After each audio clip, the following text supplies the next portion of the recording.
Hola, buenas tardes. ¿Me escuchan bien? Buenas tardes, profe. Profesor. Sí, lo escuchamos. Bueno. ¿Y tienen a la vista la pantalla que dice el tributo? Es correcto. Bueno. Creo que esa no era la pantalla que quería.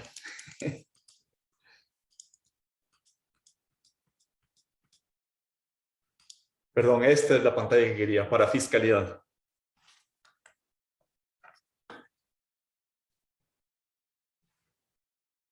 Bueno, si les parece, entonces comenzamos. ¿Cómo les ha ido con las lecturas? ¿Han podido echar un vistazo al material de lectura?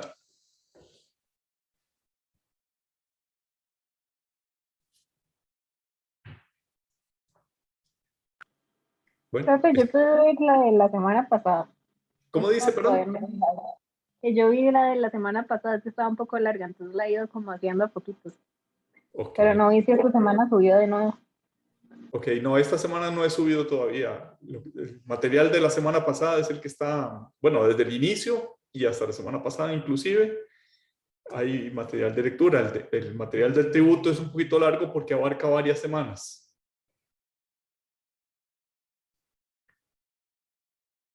Y quería pedirles su autorización, o bueno, comentarles lo que pienso hacer, a ver si les parece bien. Hay un proyecto de ley en la Asamblea Legislativa sobre condonación de cargas públicas para fiscales, en concreto de las cargas públicas que tienen que ver con seguridad social. Es de candente actualidad, de discusión realmente importante en este momento. El proyecto de ley se aprobó en primer debate y se presentaron dos consultas a la Sala Constitucional sobre la constitucionalidad de ese proyecto de ley. El proyecto de ley es cortito, tiene 4 páginas y mucho. Las consultas son bastante más voluminosas y está en juego además el tema de qué límites y qué alcances tiene la autonomía de la Caja Costarricense del Seguro Social. Y además, pues es una materia que está en este momento en candente discusión porque el mismo tema, autonomía constitucional, es el que sirve para, o el que sirvió para dirimir si aplicaba o no aplicaba y en qué medida aplicaba la ley de empleo público a las universidades, a las municipalidades, a la Caja Costarricense del Seguro Social y a otras instituciones autónomas. De tal manera que en cuanto afecta la materia del curso, la materia del curso es tributario y financiero, los ingresos y los gastos. En cuanto afecta la materia del curso, a mí me parece que es especialmente importante que estudiemos esos alcances y limitaciones de la autonomía constitucionalmente declarada para algunas instituciones, municipalidades, universidad, Caja Costarricense del Seguro Social, y me parece que cumplimos también uno de los objetivos del programa. El programa dice que junto a la doctrina, junto a la materia más establecida, podríamos decir, de Derecho Financiero y Tributario, en el curso íbamos a estudiar los temas de gran discusión, los temas que no son un puerto de llegada, sino apenas un punto de partida en el debate conceptual. Este me parece que puede ser así como en el 2018-19 lo fue la ley de fortalecimiento de las finanzas públicas. En aquel curso de esos años llegamos a discutir abundantemente sobre ese proyecto de ley. Quisiera someter a este grupo a la lectura de ese proyecto de ley. En realidad son 3 proyectos de ley. A las consultas de constitucionalidad y cuando salga el voto, a lo que diga el voto de la Sala Constitucional, si es que todavía es oportuno dentro del curso. Igualmente, pues tal vez no leer todo el voto que aún está en redacción de ley de empleo público, pero en cuanto salga esa materia, la materia que tiene que ver con autonomía, me parece que debería ser objeto de este curso en cuanto afecta el programa del curso. ¿Les parece? ¿Les suena atractivo que... Yo sé que es bastante lectura, pero ¿les suena atractivo que nos sumerjamos en la discusión de ese tipo de temas? A mí me parece excelente, la verdad, profe. Qué bien. Espero que sea la opinión de todos, o por lo menos de la mayoría. Si les parece, pues entremos entonces en parafiscalidad. Voy a subir entonces las 2 consultas de constitucionalidad y el proyecto y los 3 proyectos de ley a METICS para que ojalá tengan oportunidad de leerlos. Es bastante material de lectura, pero me parece que va a enriquecer mucho el curso. Tengan en cuenta que o sea, en esas lecturas se trata de muchas otras cosas más y lo que nos interesa es lo que tiene que ver con el curso. Ingresos y gastos, no otras cosas. Ténganlo por favor presente. Hasta Profe. ahora, sí, adelante Carlos. ¿Cómo está? Bien, gracias, gusto saludarte. Igualmente. Profe, no sé qué le parecerá a los compañeros, pero ¿qué tal si tal vez por el análisis, digamos, de ese proyecto de ley y de los votos, se le puede otorgar tal vez un porcentaje que descargue las evaluaciones, las 3 evaluaciones principales? Lo propongo. Hombre, me gusta la propuesta. ¿Qué opinan los compañeros? ¿Les parece buena idea? Entonces, obviamente no podría ser solo lectura, pues tiene que haber algún tipo de comprobación de lectura o alguna elaboración de algo sobre esas lecturas. Pero digamos, la idea me gusta. Sí, sería interesante, que sería un aporte, ¿verdad? No solo los exámenes, sino también eso nos podría ayudar mucho y también los trabajos son una manera de aprender, ¿verdad? Y yo estoy de acuerdo. Ok. Me ¿Alguien más parece quiere? matar 2 pájaros de un tiro. En realidad, tratar temas de actualidad y también diluir un poco más los porcentajes de evaluación. Ok. Gracias, José Rodolfo. ¿Alguno más quiere comentar al respecto? Profe, yo es que vengo entrando, entonces no sé qué están discutiendo con... Pero si es como para que nos vaya mejor con las evaluaciones, todo bien. Bueno, gracias. Bueno, déjenme que elabore un poquito y les propongo, tal vez les mando un correíto con la idea, tratando de recoger la idea de Carlos y a ver qué les parece lo que les proponga. Creo que les haré llegar ese correo antes de la clase del jueves, por si quieren dedicar los minutos iniciales de la clase del jueves a esa idea. Gracias, profe. Con gusto. La materia que estamos hablando, derecho fiscal, derecho financiero y tributario, hace relación principalmente a la que podríamos llamar fiscalidad ordinaria. Cada vez que hablamos de estos temas estamos pensando en alguno de los niveles principales reconocidos en la Constitución de gobierno territorial. Estamos hablando del Estado Nacional que regula esta materia para todo el país. Estamos hablando de gobiernos locales, esto es municipales, que tienen ingresos y gastos y una regulación que los rige. Eso es fiscal, eso es fiscalidad. No tenemos en Costa Rica el nivel intermedio, como los estados federados o las provincias en Argentina.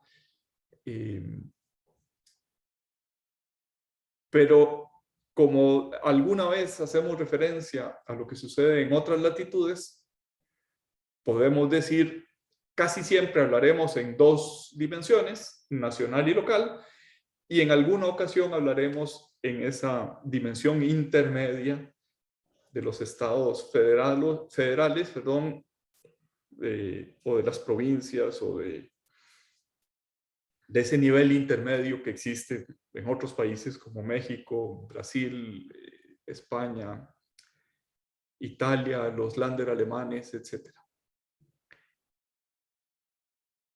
Habitualmente vamos a hablar de fiscalidad, es decir, cuando el sujeto es el sujeto activo, es un ente de dominio territorial reconocido por la Constitución política. En la clase de hoy, sin embargo, vamos a salirnos de ese esquema general y vamos a hablar de parafiscalidad.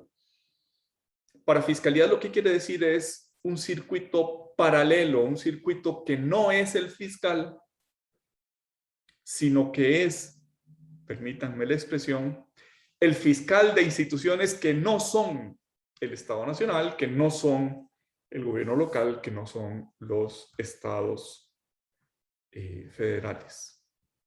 Parafiscalidad, fiscalidad paralela, podríamos decir, usando una ayuda de memoria que puede ser interesante. El profesor de la Universidad Complutense de Madrid, Ferreiro Lapazza, dice que un tributo fiscal es un tributo que sigue en su creación, vida, destino, el régimen jurídico normal y típico de los tributos. El Estado Nacional crea el tributo, el Estado Nacional cobra el tributo, el Estado Nacional gasta los frutos o los productos de ese tributo.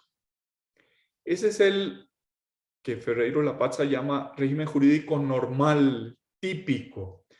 Pero a la par de, junto a, hay algunos tributos que no responden a ese esquema típico. Por alguna razón, dice Ferreiro Lapazza, porque haya sido establecido por una disposición de rango inferior a la ley.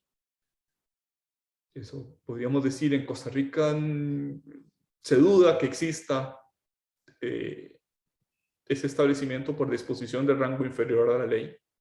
Pareciera que en Costa Rica el principio de legalidad, que ya estamos a punto de entrar a los principios constitucionales, es más estricto que en otras naciones. Que se gestione fuera de la órbita de la administración financiera. Esto es la administración financiera del Estado Nacional o la administración financiera del gobierno local. Que no se integre en los presupuestos generales del Estado. Esa expresión, presupuestos generales del Estado, es muy propia de España. En Costa Rica solo tenemos un presupuesto nacional ordinario y varios extraordinarios. El día de hoy sale en la Gaceta que aprobaron el 5º presupuesto general del Estado Nacional costarricense, que se destine a cubrir un gasto determinado, es decir, cuando hay alguna de esas características que no responda al esquema ordinario, al esquema jurídico normal, al esquema jurídico típico, entonces estamos en parafiscalidad. Ferreiro además dice que puede ser que le falte todo el circuito o que le falte alguno de los tramos de ese circuito ingresos-gasto público. Es decir, no es indispensable el que sea completamente paralelo. Puede ser paralelo en alguno de sus tramos y puede no serlo en otros. Pero en la medida en que alguno de esos tramos se salga del régimen jurídico normal y típico, estamos frente a un régimen paralelo, a un régimen parafiscal, distinto de los ingresos y gastos del Estado. Dice este dictamen de la Procuraduría General de la República, el 392 del 2005, se utiliza el concepto de parafiscalidad para hacer referencia a la contribución destinada a cumplir un fin específico que constituye la razón de ser de la obligación. La particularidad del tributo parafiscal consiste en que no es administrado por los órganos del Estado ni figura como ingreso presupuestario suyo.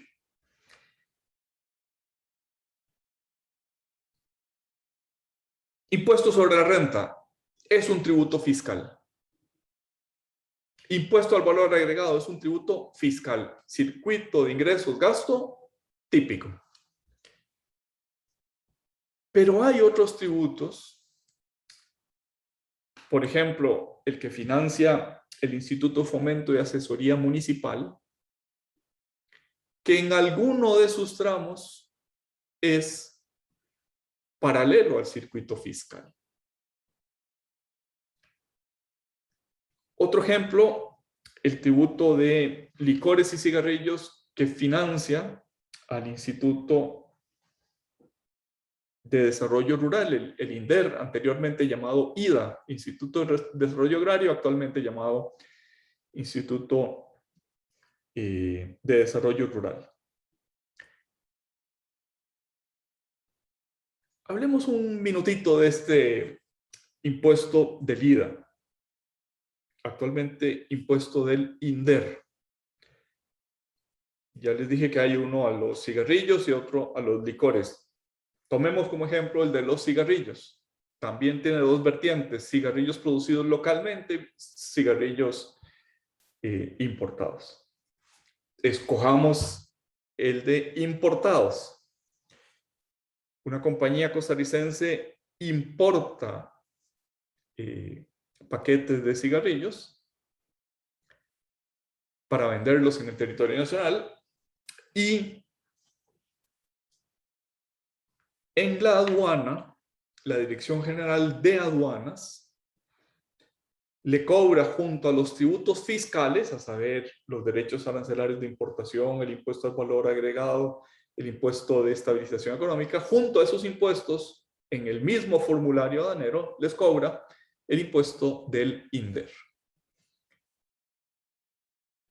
Hasta ahí es fiscal, está establecido en la ley y lo cobra la Dirección General de Aduanas.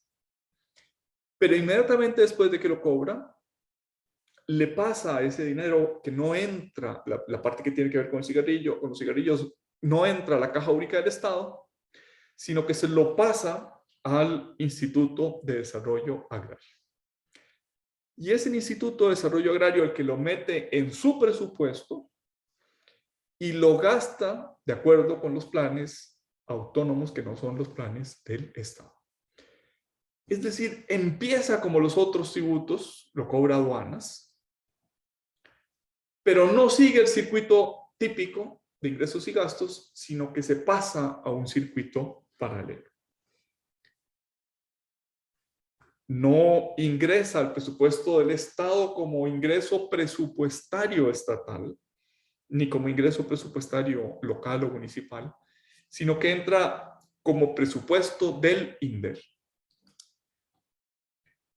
Dijo la Sala Constitucional en este voto, también ya veterano, hace 24 años, puede concluirse que con base en la potestad tributaria en relación especie a género con la de imperio, puede perfectamente obligarse al pago universal de una contribución parafiscal, último carácter que remite usualmente a la ayuda financiera de un ente ajeno a la administración central, que el Estado estime de la suficiente importancia para la consecución de un interés público como para usar su poder tributario.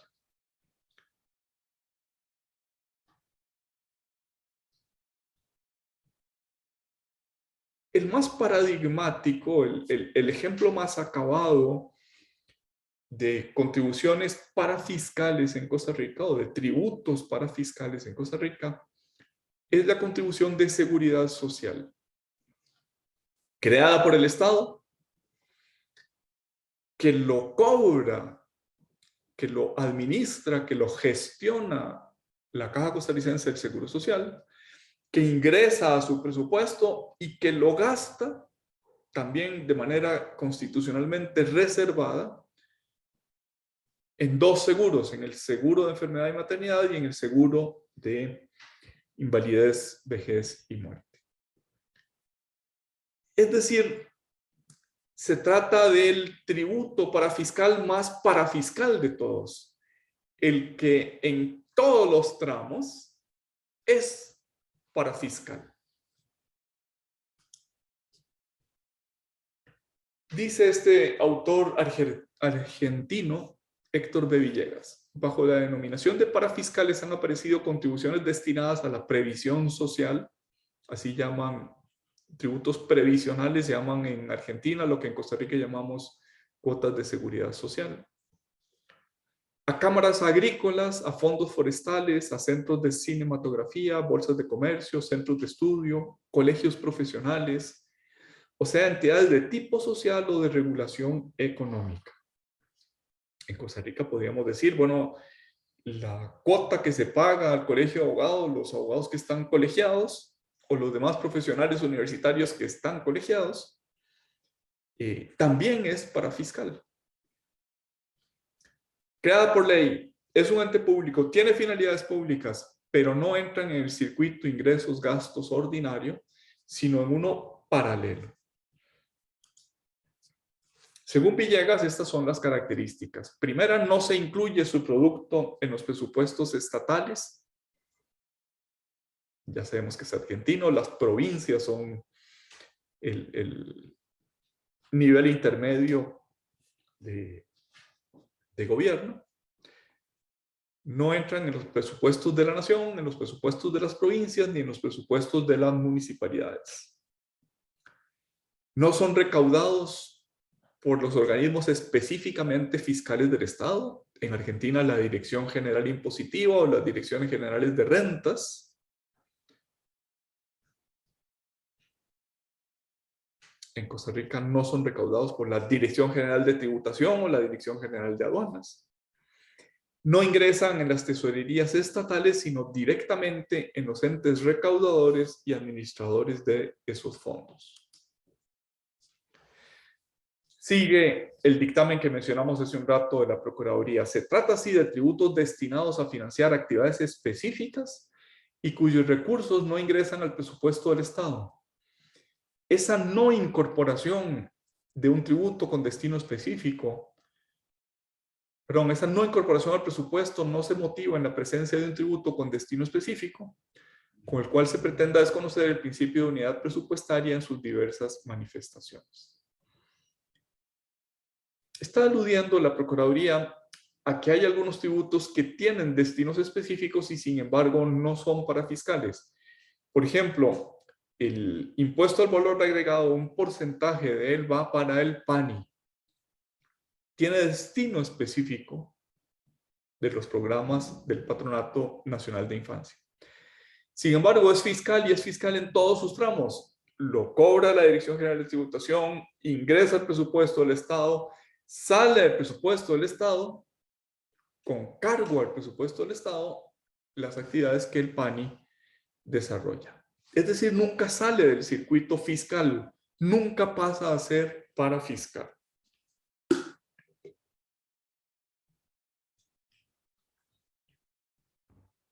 Un punto que me interesa señalar ya desde ahora, porque más adelante veremos que ha sido objeto de discusión en Costa Rica, es que las contribuciones parafiscales son tributos.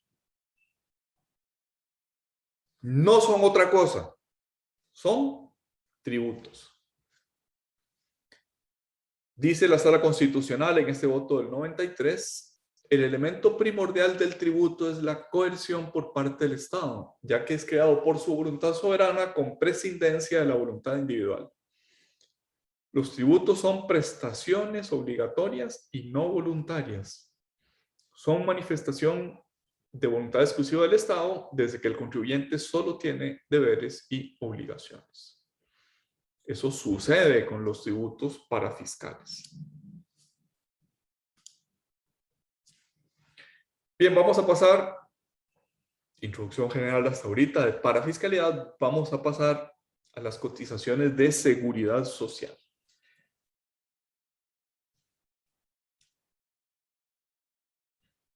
Esto es al paradigma de parafiscalidad en Costa Rica. Comencemos diciendo que es una parafiscalidad particularmente reforzada porque no está creada por ley, me corrijo, fue creada inicialmente por ley en 1943, pero en la Constitución del 49 se constitucionalizó. Esto es, actualmente, la ley que lo rige, la ley que lo crea es la norma constitucional. En concreto, el artículo 73 de la Constitución Política. Ese artículo 73 establece seguros sociales en beneficio de los trabajadores manuales e intelectuales, regulados por un sistema de contribución forzosa del Estado, patronos y trabajadores. Es decir, es un esquema tripartito. Alrededor de la relación de dependencia laboral, patrono y trabajador, se crea la contribución a la seguridad social y se le pone otra pata a ese banco, que es una contribución del Estado. El Estado, cuando el Estado es patrono, contribuye como patrono y como Estado. Cuando el Estado no es patrono, es decir, en todas las demás relaciones laborales del país, patronos y trabajadores contribuyen y el Estado también contribuye. Y es una contribución de tipo forzoso. Dice la Constitución Política que esos seguros protegen a los trabajadores contra los riesgos de enfermedad, invalidez, maternidad, vejez, muerte y demás contingencias que la ley determine. Y la ley determinó típicamente dos grupos de seguros. Enfermedad y maternidad, suele abreviarse con las siglas SEM, seguro de enfermedad y maternidad, y seguro de invalidez, vejez y muerte, que suele denominársele con las siglas IVM o también con el nombre de pensión. Son los dos seguros establecidos en la Constitución Política. Dice también ese artículo 73 de la Constitución que la administración y el gobierno de esos seguros estarán a cargo de una institución autónoma denominada Caja Costarricense del Seguro Social y que los fondos y reservas no pueden transferirse ni emplearse en finalidades distintas a las que motivaron su creación.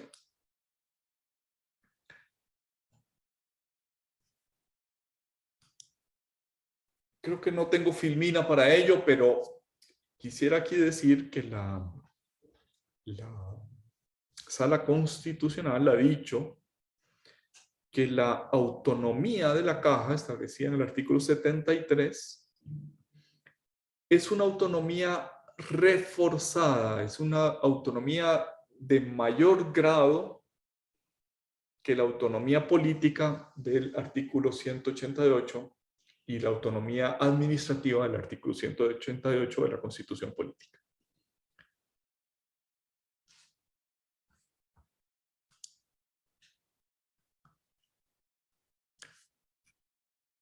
Pregunta Ana María si el FCL puede entenderse como una contribución para fiscal y se encarga de decirnos que es el Fondo de Capitalización Laboral.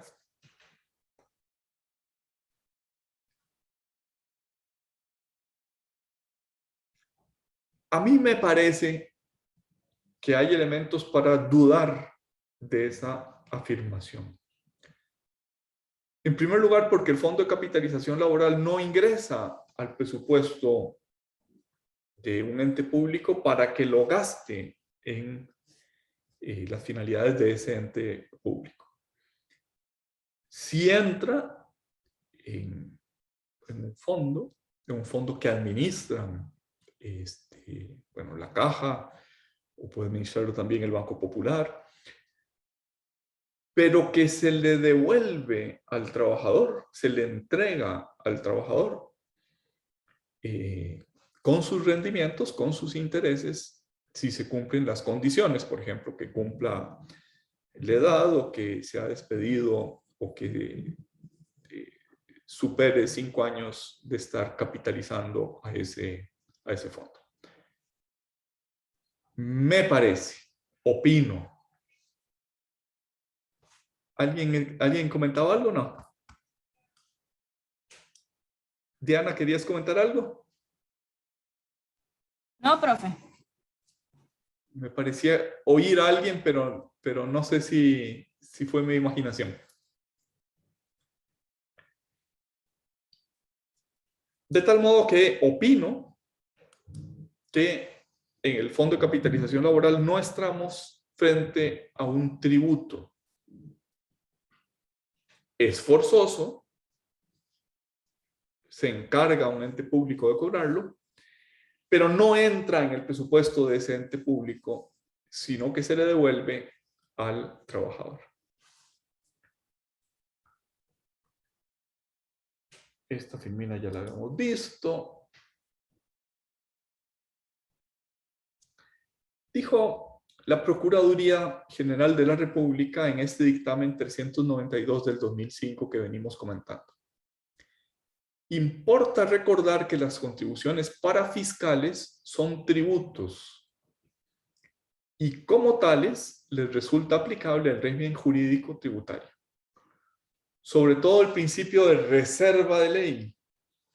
Conforme a este principio, es el legislador quien debe decidir sobre el hecho imponible, la base imponible, la determinación del sujeto pasivo y del sujeto activo, la tarifa del impuesto, así como el procedimiento sancionatorio.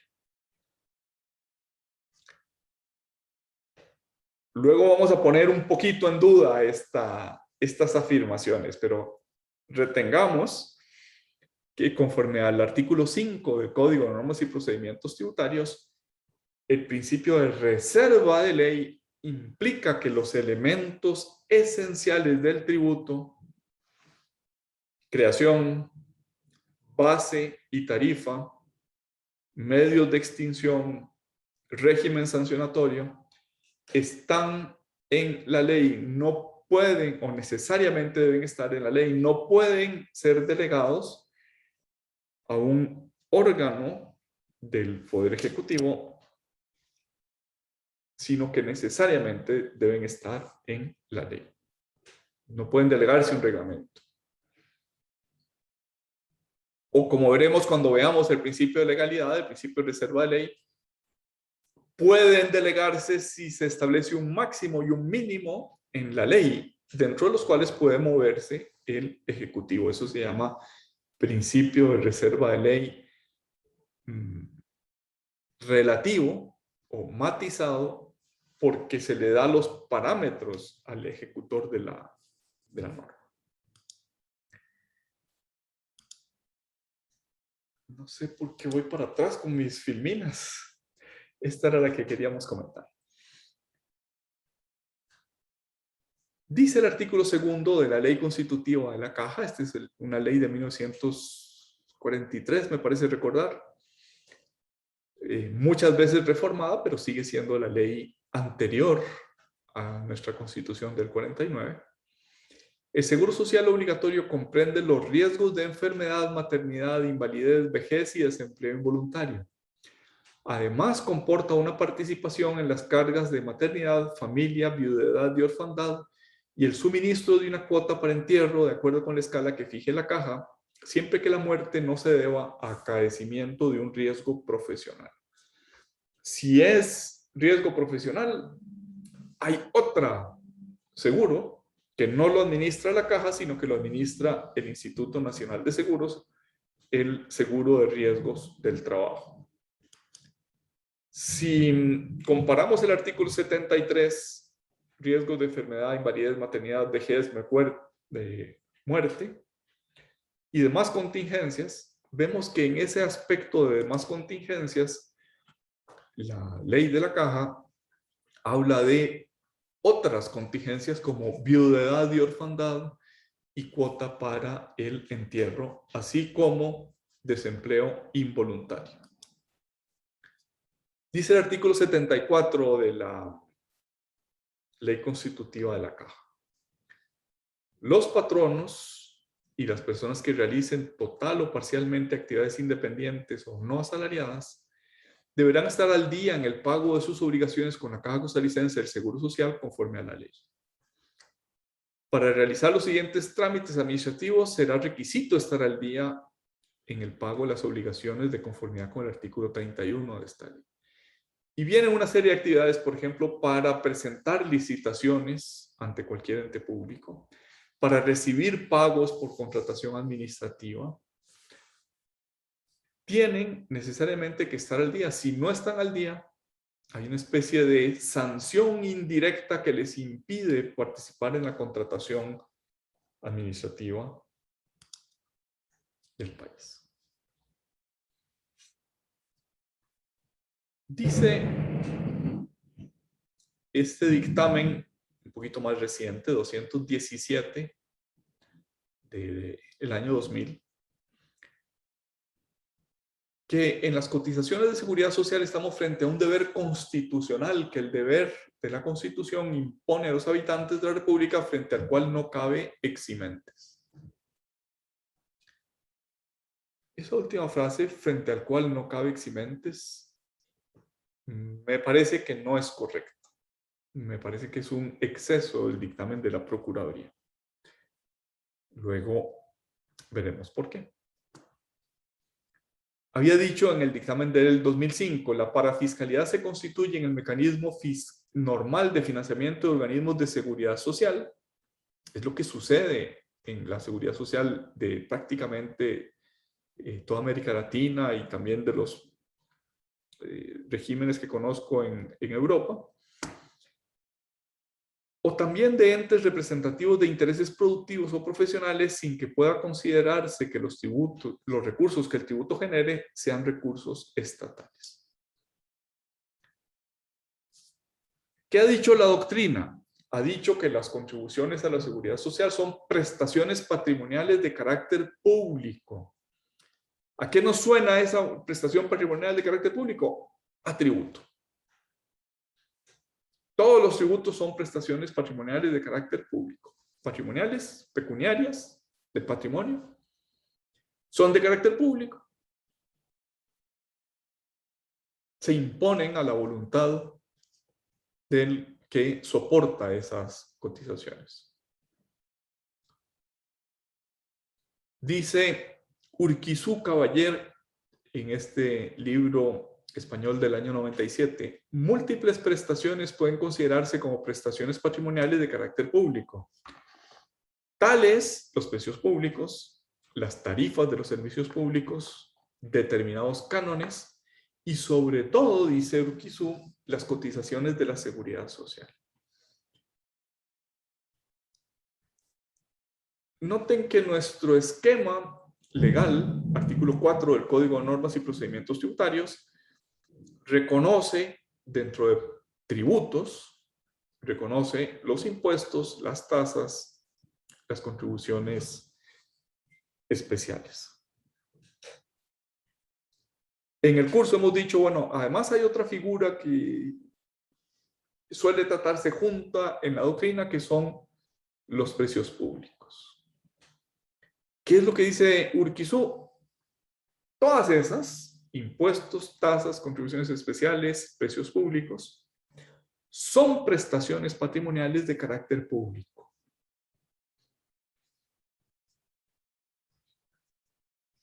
Podríamos decir que las cotizaciones de seguridad social son una especie dentro del género prestación patrimonial de carácter público y son una especie dentro de los tributos. Es un tributo parafiscal. Esa es su naturaleza.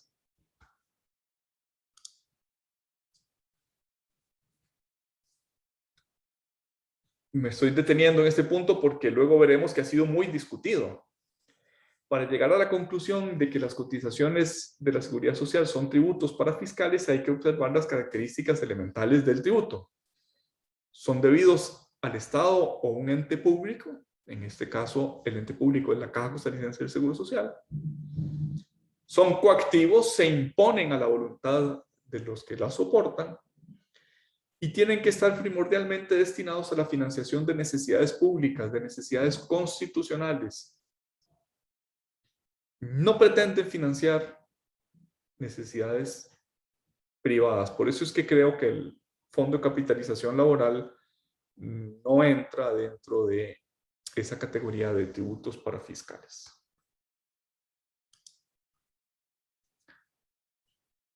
La Sala Constitucional, en varios votos, este es el voto 7393 del año 98, negó el carácter de tributo, diciendo el pago de la cuota o contribución, según sea el caso, no es un tributo, sino el pago de una obligación legal, que es condición esencial para la existencia misma del régimen de seguridad social, y su finalidad es el fortalecimiento del fondo para protección y beneficio de los propios contribuyentes.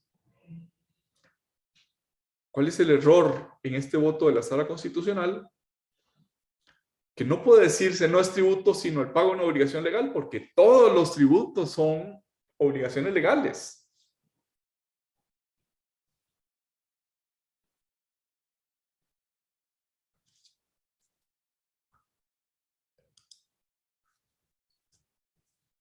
En cambio, en este voto 9568 del año 2006, dijo lo contrario. El contexto de este voto es el reglamento de fiscalización de la Caja Costarricense del Seguro Social.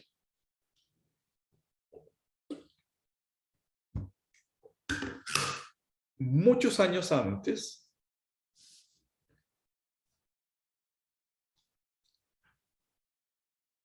había llegado un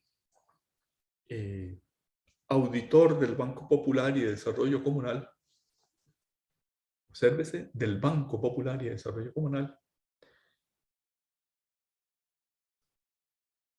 para fiscalizar el cumplimiento de un patrono de las contribuciones para fiscales, en aquel entonces, todavía hay alguna, en aquel entonces, a favor del Banco Popular y de Desarrollo Comunal. Entonces llegó el auditor y dijo, deme su libro de salarios. Y el patrono le contestó, no me da la gana, no te doy el libro de salarios. Y el auditor,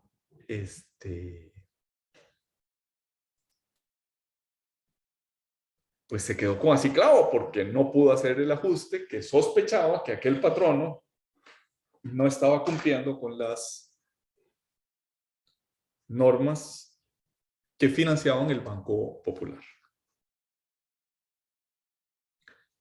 Pero el auditor, que era un hombre acucioso, se dio cuenta de que aquel patrono participaba en licitaciones públicas. Y se acordarán ustedes que en la contratación administrativa existe lo que se llama el principio de equilibrio,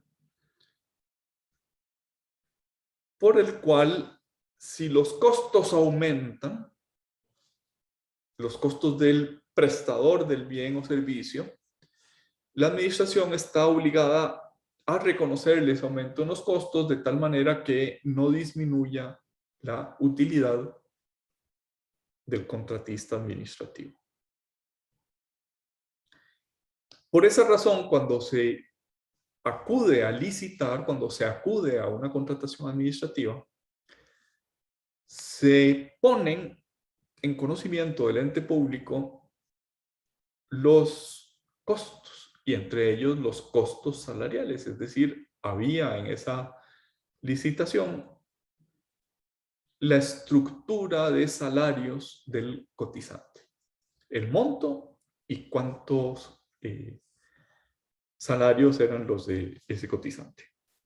Y como esa información es pública,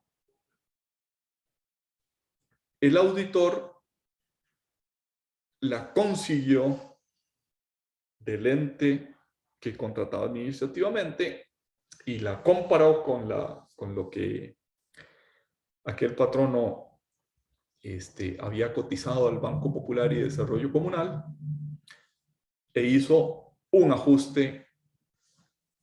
Entiendo, yo no llegué a verlo, pero entiendo que era un ajuste voluminoso.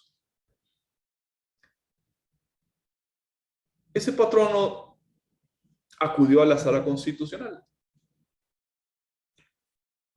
Y la Sala Constitucional dijo algo realmente sorprendente. Dijo, la ley del Banco Popular no autoriza la creación de un departamento de inspección o de fiscalización. Y por tanto, no solo anulo lo que este inspector hizo, sino que además le doy un plazo bastante perentorio, no recuerdo si eran 3 meses, al Banco Popular, para que deshaga el departamento de fiscalización.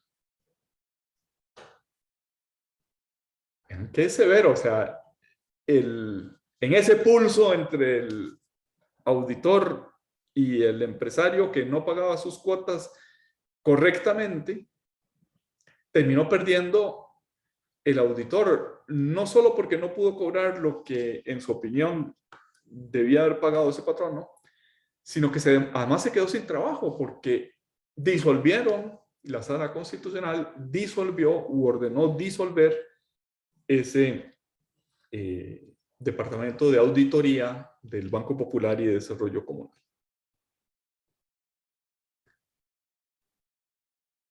Ese mismo auditor, que lo que sabía era hacer fiscalizaciones, se quedó sin trabajo y fue a pedir trabajo en la Caja Costarricense del Seguro Social. Y como así clavo tenía con ese patrono, no sé si por buenas o por malas artes, consiguió que le asignaran ese patrono para irlo a fiscalizar.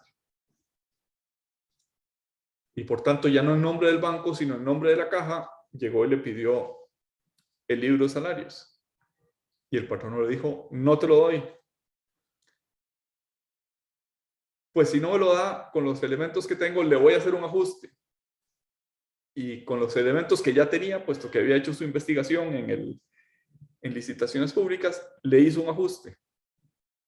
Y el patrono dijo, pues voy a la Sala Constitucional. Porque el Departamento de Auditoría no está en la ley constitutiva de la Caja Costarricense del Seguro Social. Y la Caja, a diferencia de lo que había dicho respecto del Banco Popular, dijo, aunque la ley constitutiva de la Caja no tenga la creación de un departamento de auditoría, está implícito en el artículo 73 de la Constitución Política el que la Caja pueda fiscalizar si le corresponde el gobierno y la administración de los seguros. No puede no tener la facultad de fiscalizar. Aunque no la tenga expresa en la ley, la tiene. ¿Por qué? Porque la Constitución Política implícitamente se la da. Ese era el contexto de esta acción de inconstitucionalidad 9568 del año 2006. Bueno, no es la acción, ese es el voto, perdón, que se refería a que el reglamento de fiscalización de la Caja Costarricense del Seguro Social decía que la auditoría de la Caja, la fiscalización de la Caja, podría hacer determinaciones sobre base presunta con base en los artículos 116, 125 y 124 del Código de Normas y Procedimientos Tributarios. Luego veremos, hay una lección que tiene que ver con determinaciones sobre base presunta. Pero dijéramos, en el voto del 98, la Caja había dicho no es un tributo. En el voto del 2006, se decía a la sala, si no es un tributo, ¿por qué va a aplicar las determinaciones de base presunta del Código Tributario? Si esa facultad de hacer determinaciones sobre base presunta no está en la ley constitutiva de la Caja, entonces no existe norma habilitante. Contestó la Caja, perdón, contestó la Sala Constitucional. No debe olvidarse que el pago de los seguros sociales se constituye en un tributo parafiscal. 98 no es un tributo. 2006 es un tributo parafiscal. En tanto sus fondos están dispuestos a favor del ente de gestión social, con lo que rompen el principio de caja única. Sus ingresos no entran a la caja única del Estado, sino a la caja de la Caja Costarricense del Seguro Social, cuya administración se le atribuyó por mandato constitucional, artículo 73, a la Caja Costarricense del Seguro Social. En virtud de lo cual, esta disposición de orden legal, es decir, la facultad de hacer determinaciones sobre base presunta, le es absolutamente aplicable cuando realice la labor de cobro y recaudación de estos pagos.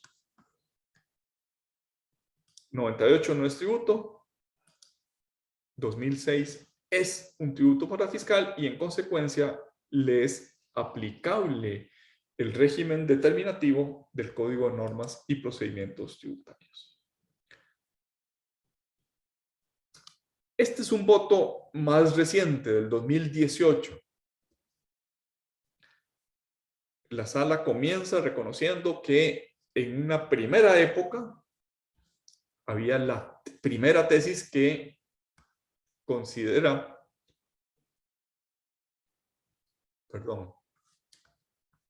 empieza a hablar de la más reciente.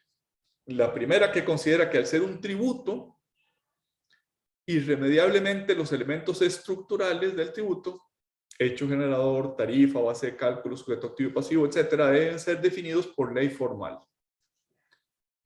Esta última consecuencia, dice la sala, no ha sido validada por la sala constitucional.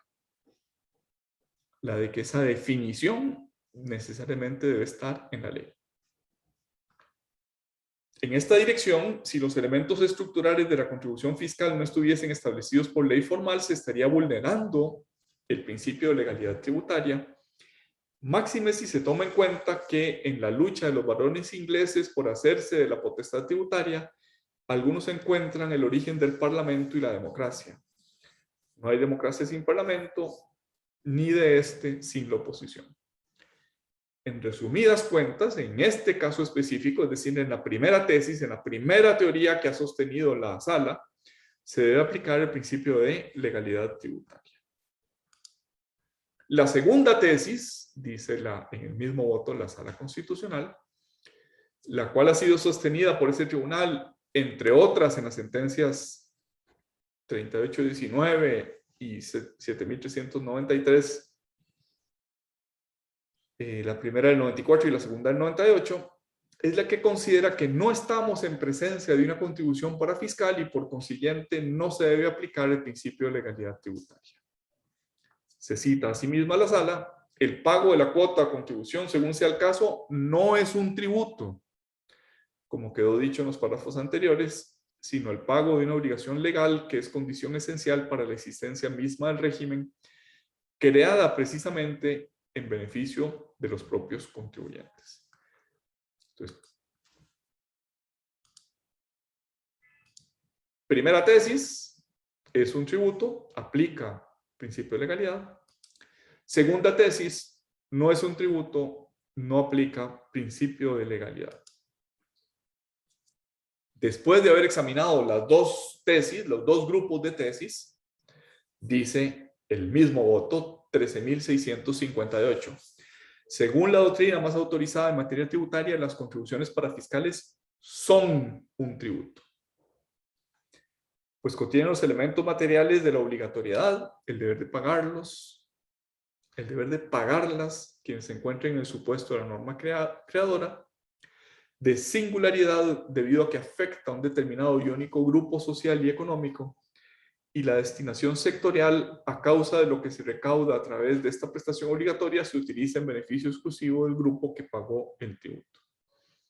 Estamos, pues, frente al ejercicio de una potestad de imperio del Estado que impone prestaciones pecuniarias por el cumplimiento de fines sociales o económicos.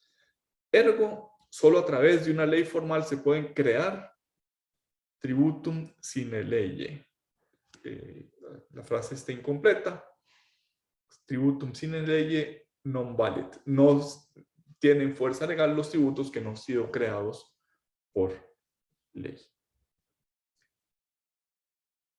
Ahora, a pesar de la contundencia de este voto, se examinó su primera tesis y su segunda tesis y se decantó por la tesis de que sí hay reserva de ley,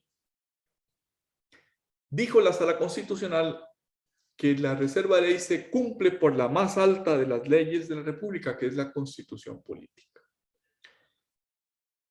Creadas en la ley constitucional, se cumple con el principio de reserva de ley.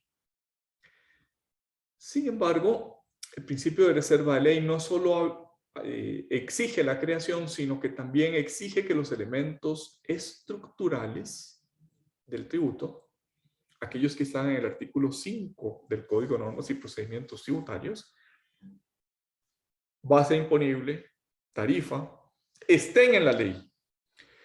Y si nos vamos al artículo 73 de la Constitución Política, no están en el artículo 73 ni la base ni la tarifa. Y si nos vamos a la ley constitutiva de la Caja, ni la base ni la tarifa están en esa ley constitutiva. Podríamos decir, la base está implícita, puesto que si se regulan las relaciones laborales, es obvio, es evidente que la base de cálculo es la remuneración de esas relaciones laborales. Es un tributo para fiscal que pesa sobre la planilla, sobre la remuneración salarial. Bueno, sí, pero ¿y la tarifa? ¿El porcentaje?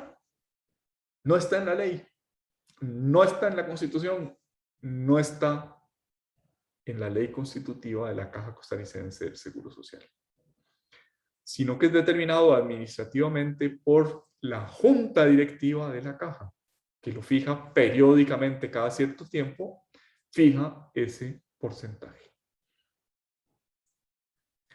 Entonces, es una cuestión todavía abierta el de si la tarifa es un elemento necesario, estructural, que debe ser regido por la ley, o si no está regido por la ley, no está establecido por la ley.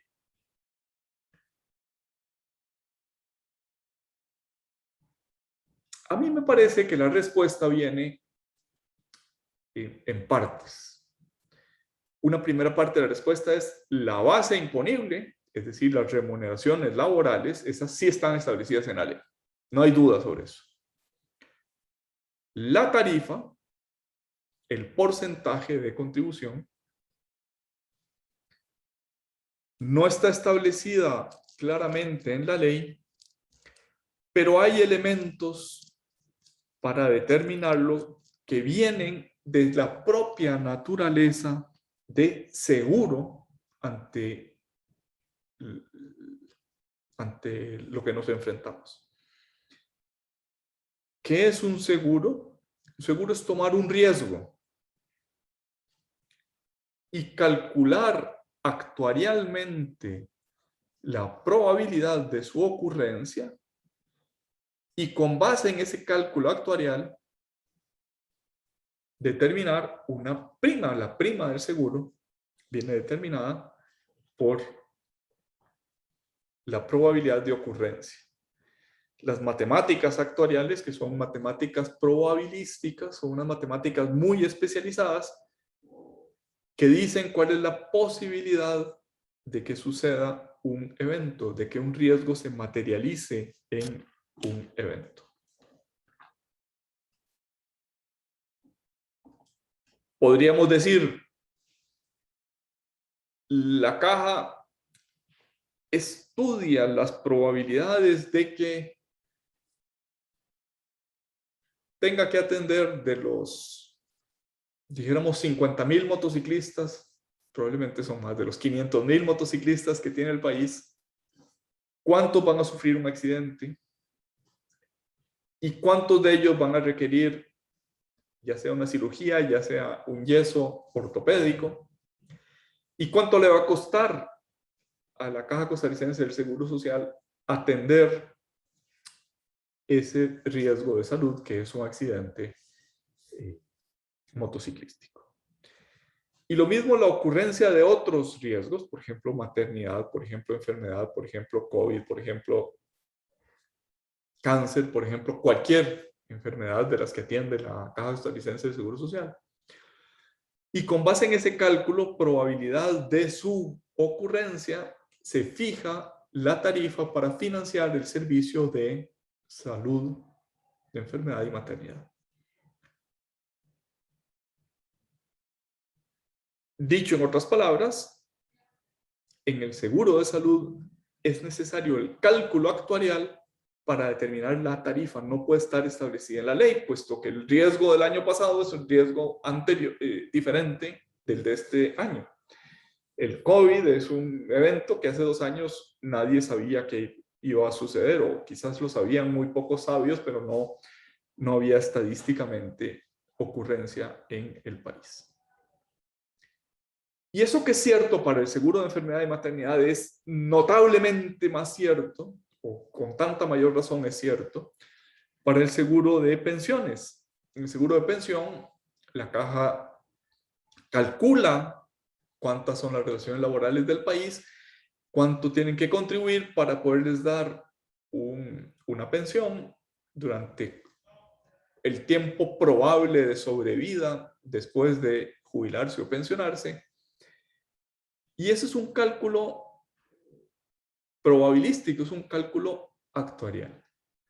Un cálculo muy complicado, son unas sección de las matemáticas particularmente complejas, o bueno, por lo menos para un abogado son especialmente complejas. Yo no sé explicarlas con más detalle. Pero lo que sí quiero decir es que la naturaleza de seguro, es decir, tomar un riesgo que es del trabajador y hacer lo propio, tomar el riesgo, la caja de la ocurrencia de enfermedad o la ocurrencia de jubilación, difícilmente por la naturaleza del seguro puede estar regulado en la ley. Entonces, a mí me parece, el estado actual de la cuestión es que los seguros sociales se rigen por el principio de legalidad en todos los elementos en que pueden serlo, pero uno de esos elementos, la tarifa, el porcentaje, no puede estar en la ley, sino que por la naturaleza de seguro de esas contribuciones depende de un cálculo actuarial. Me parece a mí. No lo ha dicho la sala se quedó a las puertas de esa conclusión, pero me parece que es lo que se deriva de las veces que ha examinado la naturaleza de seguridad social. Esto es, dice el artículo 23 de la Ley Constitutiva de la Caja, las cuotas y las prestaciones serán determinadas por la Junta Directiva de acuerdo con el costo de los servicios que haya de prestarse a cada región y de conformidad con los respectivos cálculos actuariales.